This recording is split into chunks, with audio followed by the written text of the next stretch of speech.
mais do que nunca, a nossa profissão é exigida, né? Assim, num contexto social imenso. Eu acho que aqueles juramentos que nós fizemos de Hipócrates é uma coisa que tem que estar na cabeça em todo momento que nós estamos agindo.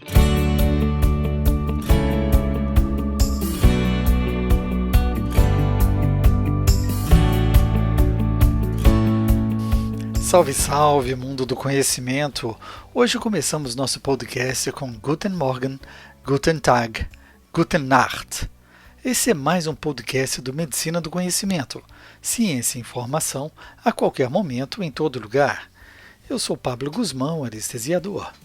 E como compartilhar é multiplicar, seguimos com as dicas de conhecimento. Dessa vez, uma conversa sobre os desafios germânicos de isolamento social, fisiopatologia do Covid-19 e dicas de ventilação mecânica para o paciente hipoxêmico com a doença.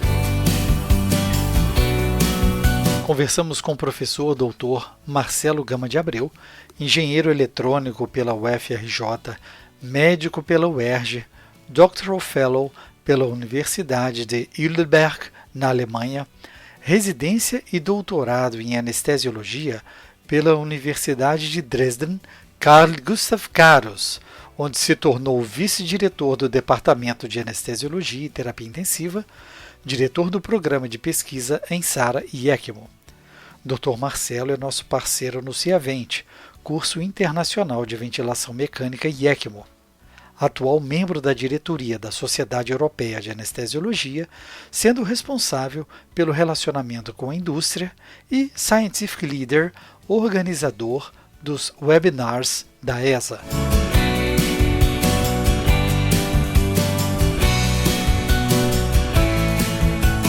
Aproveito para te lembrar que é importante o seu feedback. Onde você escutar, deixe seu like, suas estrelas, seu joia. Você escolhe o Medicina do Conhecimento nos players Spotify, Deezer, iTunes, SoundCloud, Google Podcast, YouTube e em outros vários agregadores de podcast. Não deixe de compartilhar nas suas redes para atingirmos colegas de várias especialidades e aumentarmos o nosso mundo do conhecimento. Muito obrigado, Dr. Marcelo Gama de Abreu, pela sua disponibilidade em conversar com os ouvintes do Medicina do Conhecimento, mesmo com esse fuso horário que nos separa aí de 5 horas entre o Brasil e a Alemanha. Obrigado a você, Pablo, pela chance. É um prazer conversar com você, fazer esse podcast. É um prazer poder transmitir um pouco do conhecimento acumulado aqui na Alemanha para os ouvintes desse teu podcast Medicina do Conhecimento. Doutor Marcelo, qual a realidade atual da sua região da Saxônia e Alemanha quanto à pandemia do Covid-19? A Alemanha teve uma evolução relativamente lenta do número de casos comparada à Itália. Ainda assim, a gente conhece aquela curva exponencial, ela era exponencial também na Alemanha, o número de casos dobrava no início a cada 2,8 dias. O objetivo das medidas de contenção, de isolamento social, era que se chegasse a 12 dias. Isso foi atingido praticamente num prazo de 3 semanas. Eu acho que chegou até o dobro do número de casos, a taxa, né, de duplicação do número de casos.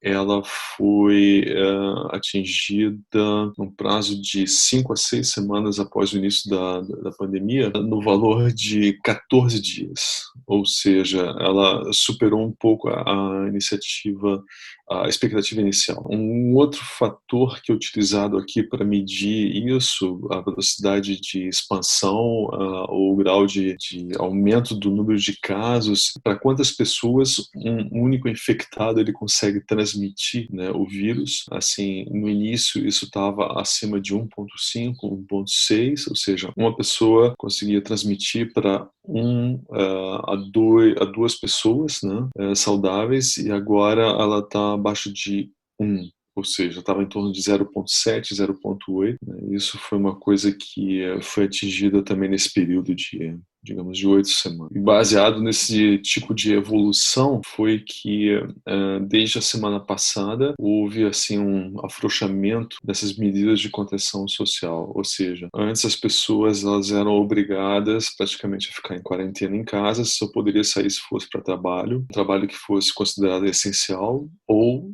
para ir a banco, farmácia, supermercado. E agora, assim, já é permitido que as pessoas saiam às ruas com máscara, desde que você só tenha contato na rua com, no máximo, uma pessoa que não seja do seu círculo mais, digamos assim, de convívio, né? Dentro do círculo de convívio, então não haveria restrição, é claro. E a Alemanha se destacou em relação a alguns países por uma baixa de letalidade dos pacientes infectados com Covid-19. Esse resultado se deveu com as ações preventivas ou mesmo a eficiência no tratamento intensivo de pacientes mais críticos? Eu acho que existem vários fatores e a explicação de fato provavelmente a gente não vai conseguir ter, mas assim, eu acho que uma coisa fundamental foi a experiência da Itália, a experiência da França. A Itália,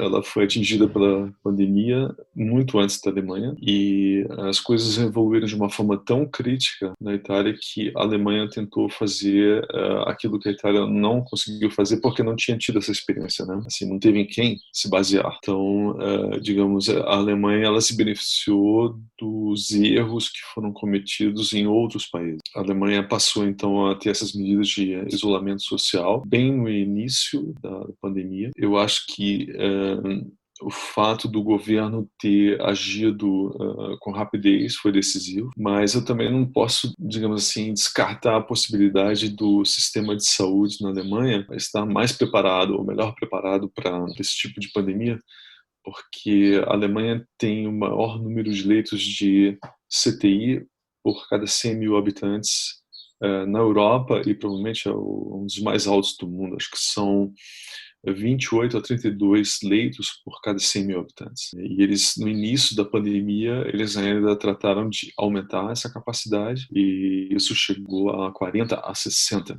leitos por cada 100 mil habitantes.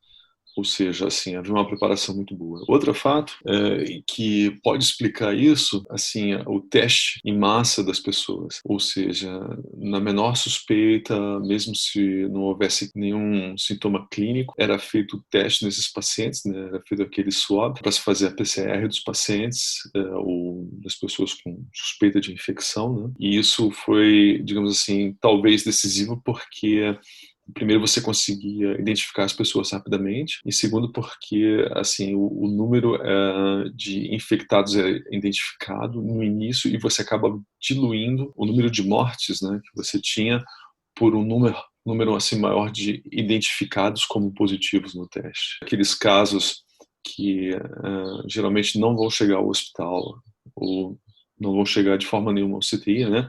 Eles estavam computados também. Então você tinha um número de mortes dividido por, digamos assim, um número muito maior de casos.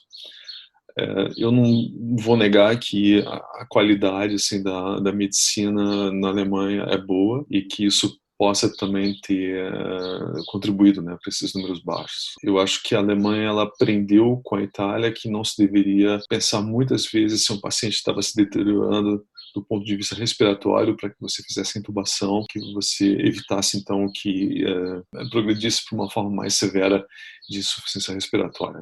Os pacientes com esse tipo de infecção desenvolvem uma diminuição da complacência pulmonar, um desacoplamento entre a necessidade de, digamos assim, de ventilar e aquilo que eles conseguem ventilar. Eles acabam provocando uma lesão pulmonar, né? Porque eles acabam, digamos, exercendo pressões negativas muito fortes no parênquima pulmonar, eles acabam provocando essa lesão. Então, se isso é identificado cedo, é possível que se interrompa esse processo, não agrave a lesão pulmonar. Nós tivemos a oportunidade de visitar o seu serviço, vezes, também organizando um curso fantástico aí de ventilação mecânica e ECMO, e a Uniclinikum Dresden é um centro de referência em toda a Alemanha e de grande importância pela sua pesquisa e assistência de qualidade. E na Uniclinikum, houve uso de terapias mais complexas, como ECMO, oxigenação por membrana extracorpórea, para os pacientes na UTI, com mais frequência? Não houve. Assim, nenhum paciente nosso foi conectado a ECMO. Eles não precisaram disso. Os casos que nós temos, eles chegaram até, no máximo, a colocação em posição prona dos pacientes, e eles não evoluíram, então, para a necessidade de ECMO. Assim, os nossos pacientes, eles tiveram, diria, frequentemente problemas de tromboembolismo pulmonar, tromboembolismo macro, tromboembolismo, outras infecções superpostas de múltiplos órgãos, mas, assim, do ponto de vista respiratório, né, eles conseguiam ser estabilizados sem a necessidade de troca gasosa extracorpórea. O último paciente nosso chegou a 1 dia ou 2 dias, aproximadamente. Ele veio já com o diagnóstico confirmado de COVID, veio entubado no outro hospital, e assim, o intuito era colocar o paciente em ECMO, mas é óbvio, a gente primeiro tenta as medidas menos invasivas, e ele se beneficiou muito da posição prona e continua assim, sem a necessidade de se colocar em ECMO. Isso é um grande desafio para a gente nos grandes centros, porque pela deteriorização dos pacientes, mesmo sendo colocados em prona, ficamos tentados a buscar novas tecnologias, e a experiência de quem tem grande expertise no assunto é muito importante nesse momento onde não se tem respostas para tudo, né?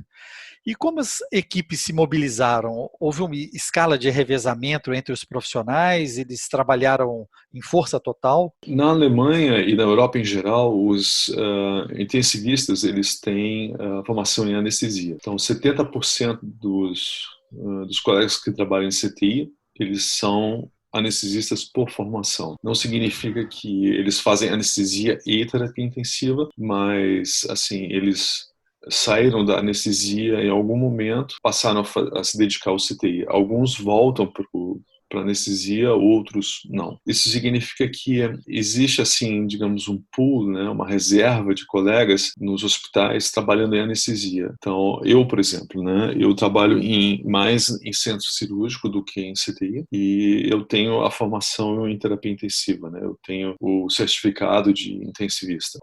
O que aconteceu no início foi que todas as pessoas que tinham esse certificado, eles foram convocados, assim por dizer, a se prepararem para um possível, digamos assim, trabalho no CTI nosso, né?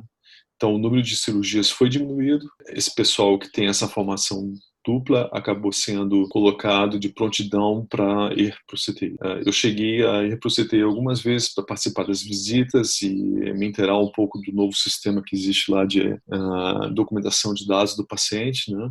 Assim, estabeleceu um novo vínculo com o CTI, mas acabou que não foi necessário que eu voltasse a trabalhar como intensivista. Assim, os números aqui ainda não justificaram isso. O mesmo aconteceu com enfermeiras, né? Você sabe que nós temos enfermeiras anestesistas, mas não no sentido que se conhece geralmente de enfermeira anestesista, que ela trabalha sozinha em anestesia, não é isso? Ela ajuda o anestesista, ela assessora o anestesista na hora de se fazer um procedimento, ou na hora de fazer checagem de equipamento. Mas essas enfermeiras também todas têm formação em CTI. Ou seja, assim, você tem um pool de, pelo menos, né, no nosso departamento são 160 anestesistas, nós temos pelo menos 40 anestesistas que podem ser remanejados para o CTI num prazo de horas, né? Entre as enfermeiras, são praticamente 200 enfermeiras, e todas as 200 enfermeiras têm formação de CTI. Então, elas podem ser deslocadas para o CTI a qualquer momento. É uma força-tarefa significativa, realmente, que pode fazer a diferença no momento de grandes pandemias e de novos desafios, né? Para esses pacientes que evoluem com hipóxia, qual seria o manejo frente à ventilação não invasiva ou intubação para ventilação mecânica? Haveria um modelo mágico, ou para cada pulmão existe uma ventilação específica? Em relação digamos, ao suporte ventilatório desses pacientes, eu acho que é importante enfatizar, digamos assim, o suporte não invasivo. Ele deve ser uma coisa extremamente bem monitorizada, bem controlada, a fim de você não ultrapassar o limite do paciente e você evitar que ele provoque uma lesão no próprio pulmão por causa de um esforço inspiratório muito grande. Ou seja, reconhecer o momento que você deve fazer a intubação endotraqueal desse paciente, partir para a ventilação mecânica invasiva, é extremamente importante. Número 1. Número 2, uma vez que você tenha o paciente intubado, a hipoxemia desses pacientes, ela costuma ser piorada se você aumenta a nível, assim, a PIP do ventilador mecânico, por causa de uma redistribuição da perfusão pulmonar, né? Você acaba desviando o fluxo sanguíneo capilar pulmonar daquelas áreas que estão sendo ventiladas para as áreas que não estão sendo ventiladas e que têm mais infecção, né? Estão mais lesadas pelo vírus. Eu acho extremamente importante você, nesses pacientes, ver de uma forma muito crítica a manobra de recrutamento pulmonar. Você conhece a minha opinião, né? Eu sou uma das pessoas que critica bastante isso, né? Esse uso de manobra de recrutamento pulmonar de forma não diferenciada, né? E eu acho que nesses pacientes a gente tem que ter mais cuidado ainda do que nos outros pacientes que a gente conhece com a RDS, porque COVID-19, a RDS não são necessariamente a mesma coisa. Eu acho que a gente tem que enfatizar também a importância da posição prona precoce nesses pacientes. Eu sei que a manobra de recrutamento no Brasil ela é bastante popular, mas esses pacientes estão ensinando para a gente que a melhor coisa é a posição prona. Isso é uma coisa que eu acho que ela é verdade também para a RDS, né? Mas para o COVID ela está ainda mais nítida, né? Eu acho que a gente tem que manter isso sempre em mente. Em relação ao momento de desmame do ventilador e a fase pós-desmame, esses pacientes têm que ser observados, também têm que ser monitorizados com bastante cuidado, porque eles oferecem ainda muita dificuldade depois da extubação. Oferecer ventilação não invasiva nesses pacientes, mantê-los numa unidade que seja pelo menos uma unidade intermediária por um tempo prolongado, parece ser extremamente importante. E quantas perspectivas para o momento pós-Covid, tanto na saúde e nas relações sociais? Qual que é a sua visão sobre isso? A minha perspectiva é que essas medidas de contenção social elas vão permanecer por muito tempo e a vida não vai voltar ao normal de antes da pandemia nos próximos 1 ano e meio. Essa é a minha perspectiva. Eu acho que enquanto não houver a vacina disponível, vai haver algum grau de restrição, vai haver focos desse vírus em algumas regiões, em alguns países. Essa é a minha expectativa. Eu acho que vai haver digamos assim, um impacto econômico muito forte nos próximos 12 a 18 meses. Né? A perspectiva de queda do produto interno bruto da Alemanha está em torno de 5%. Então, a gente vai ter provavelmente assim outros problemas além da epidemia em si, com seus problemas assim, de natureza socioeconômica também. Agradeço imensamente a sua disponibilidade, essa experiência que está um pouco diferente do que estamos passando aqui no Brasil, nesse momento de um crescente desafio, novos casos, uma curva ascendente. Eu queria pedir a gentileza da sua mensagem para os colegas médicos brasileiros que estão enfrentando a pandemia nesse momento. O que eu posso transmitir para os colegas nesse momento simplesmente é uma palavra de solidariedade. Eu acho que mais do que nunca a nossa profissão é exigida, né? Assim, num contexto social imenso. Eu acho que aquele juramento que nós fizemos de Hipócrates é uma coisa que tem que estar na cabeça em todo momento que nós estamos agindo. Ou seja, a gente ter em mente sempre o melhor, né, para o paciente, utilizar de todos os meios, todos os recursos que nós temos. Eu acho importante assim, manter a humanidade do tratamento, aquele lema básico, né, de inicialmente você não deve piorar o estado de saúde do paciente, ou seja qual for a intervenção, né, se for uma intervenção um pouco mais precoce, que ela seja feita a fim de você evitar a deterioração do paciente. Se ela for mais tardia, que ela seja feita, então, assim, pensando de fato, no que vai ser a longo prazo a qualidade de vida do paciente, ter aquele grau de medida exata para o paciente. Coisa extremamente individual, uma coisa extremamente humana, né? Assim, tendo sempre assim, a vida e a qualidade de vida como sendo o valor máximo. Eu acho que do ponto de vista de engajamento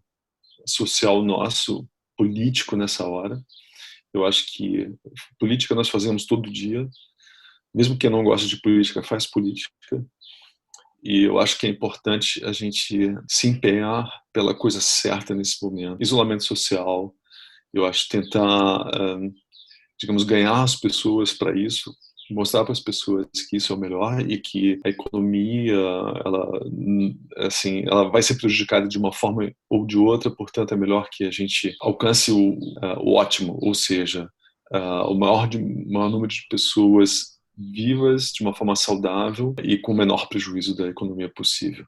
Eu acho que não existe um disparate entre essas duas coisas. E eu acho que os médicos têm que se empenhar, então, também nesse ponto de vista político. Escute a Rádio Web Medicina do Conhecimento pelo link www.medicinadoconhecimento.com.br. Escolha sua plataforma, ouça os nossos podcasts. Siga pelo Spotify, iTunes, SoundCloud, Deezer, YouTube, Instagram. No Medicina do Conhecimento, você escolhe o player que quer escutar. É muito importante que você deixe seu feedback e compartilhe nas suas redes sociais, deixando seu like. Isso aumenta a divulgação do projeto. Além disso, você pode entrar em contato conosco, sugerindo até o próximo tema. Fique ligado nas redes sociais, Twitter, Facebook, Instagram, Medicina do Conhecimento. Afinal, compartilhar é multiplicar.